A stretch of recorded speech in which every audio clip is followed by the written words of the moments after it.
Hi అండి, నమస్తే. Welcome back to our channel. మరి నిన్న వీడియోలో మొత్తం కూడా దేనివల్ల మిషన్ ఆగమైంది అనేది మొత్తం కూడా మీకు చెప్పా కదండి. ఎలుకల వల్ల మిషన్లో చిన్న చిన్న వైర్లు అనమాట, అలా వైర్లు కొట్టడం అయితే జరిగింది. అయితే ఈ ఈ వర్కర్ అనమాట, తను సురేష్ అనమాట తన పేరు. తను ఖమ్మం నుంచి వచ్చాడని చెప్పా కదండి. తను ఈ బోర్డు తీసుకొని వెళ్ళాడనమాట. అయితే ఈ బోర్డు తీసుకొని వెళ్ళి నెక్స్ట్ మార్నింగే మనకి బోర్డు మొత్తం వైరింగ్ చేసుకొని తీసుకొని వస్తాను అని అన్నాడు. అయితే మనకి పని ఉండటం వల్ల మనం ఒక 3 days ఇంట్లో లేకపోవటం వల్ల మేము వచ్చిన తర్వాత తీసుకొద్దు కానీ బాబు అని అంటే సరే అండి అన్నాడు. ఈరోజైతే మనము నిన్ననే ఫోన్ చేశానండి. నిన్న అంటే తను లేడనమాట, తను ఊరికి వెళ్ళాడు. అదేనండి, మనకి కుదిరినప్పుడు వాళ్ళకి కుదరదు, వాళ్ళకు కుదిరినప్పుడు మనకి కుదరదు. సరే ఏదైతే కానీ ఈరోజైతే తను వచ్చేసాడనమాట.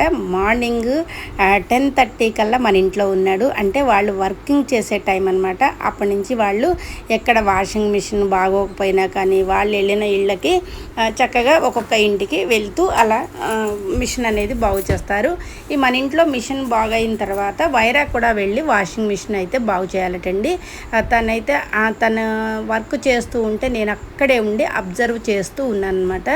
నిన్న మనం ఎక్కడ వైర్లు కట్ అయినాయి, తను ఎక్కడ వెల్డింగ్ చేసుకొని వచ్చాడు, మళ్ళీ కొత్త వైర్లు ఎక్కడ వేశాడు అనేది మనం కొంచెం అనమాట. అంటే మనకి పూర్తిగా ఆ మిషన్ గురించి తెలియకపోయినా కానీ కొంచెం అవగాహన ఉంటుంది కాబట్టి మనము ఎవరికైనా రేపు ఇంకెవరికైనా అవసరమైతే చెప్పాలన్నా కానీ మంచి హెల్పర్ వచ్చాడు మనకి అని చెప్పడానికి చక్కగా నేనైతే అక్కడే ఉండి కదలకుండా మిషన్ అయితే గమనిస్తూ ఉన్నానండి. మొత్తం కూడా తను ఆ మిషన్లో పార్ట్స్ తీయాలంటే కూడా ఎంత ఇబ్బంది అయిందండి. ఎందుకంటే మా మిషన్ ఎప్పుడూ కూడా ఇంతవరకు మేము రిపేర్ వచ్చి చేసింది లేదనమాట. అందుకోసం తనకి ఆ స్క్రూ డ్రైవర్లు కూడా పని చేయలేదనమాట. అంత బిగుసుకుపోయిన నట్లు మొత్తం కూడా. ఇంకా ఇక్కడ కూడా అండి ఒక పైప్లోంచి, అంటే మనకి వాషింగ్ మిషన్లోంచి బయటకు వచ్చే పైప్ ఒకటి కొంచెం డ్యామేజ్గా ఉందనమాట. అందువల్ల దానికి కూడా కొత్త పైపు తీసుకున్నా అంటే దానికి కూడా కొత్త పైపు తీసుకొని వచ్చాడు. అలాగే మనకి టబ్ క్లీనింగ్ అది పౌడర్ ఒకటి తీసుకొని వచ్చాడనమాట. ఇంకెట్లాగా పనిలో పని మనం మొత్తం కూడా టబ్ కూడా క్లీన్ చేద్దాము అని చెప్తే ఆ పౌడర్ అయితే నేను చెప్పకుండా తనే తీసుకొని వచ్చాడండి. ఇంకా నా డ్యూటీ ఏంటి అంటే తను ఆ వైరింగ్ సిస్టమ్ అంతా చేస్తూ ఉంటే నేను మరి ఈ మధ్యకాలంలో మనకి ఇంటికి వర్క్ జరిగినప్పుడు అండి నిజంగా దీని మీద కూడా వైట్ వాష్ అవన్నీ పడ్డాయండి. అప్పటి నుంచి నేను ఎందుకు అసలు నాకేమైందో కానీ నేను క్లీన్ చేయకుండా అలానే ఉంచాను. ఇప్పుడు ఎట్లాగూ ఇవన్నీ కూడా తీశాడు కాబట్టి చక్కగా లోపల నుంచి మొత్తం కూడా ఈ క్లీనింగ్ చేసేది ఉంటుంది కదండి, అది వేసేసి మొత్తం కూడా నా పని అయితే నేను చేస్తూ ఉన్నాను. అంటే మనకి చేతనైన వరకు మనం కూడా చేద్దాము అని చెప్పి ఇలా అయితే క్లీన్ చేశాను.